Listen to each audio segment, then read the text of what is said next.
If you are interested in streaming to LinkedIn events using Wirecast, it's super easy to do.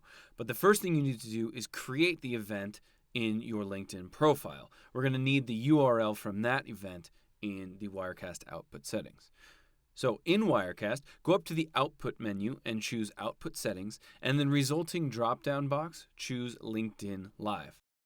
Go ahead and log into LinkedIn using your LinkedIn profile credentials. Once you've verified your LinkedIn account, go ahead and type whatever you'd like into the Post box, and then click on the Event box and go searching for that unique URL from the event that you already created in your LinkedIn profile. Copy and paste that into the box here, and then click Verify URL, and then Create Broadcast. Once it fully verifies, you should be good to go. You can click OK, close the box, and start streaming to your event on LinkedIn.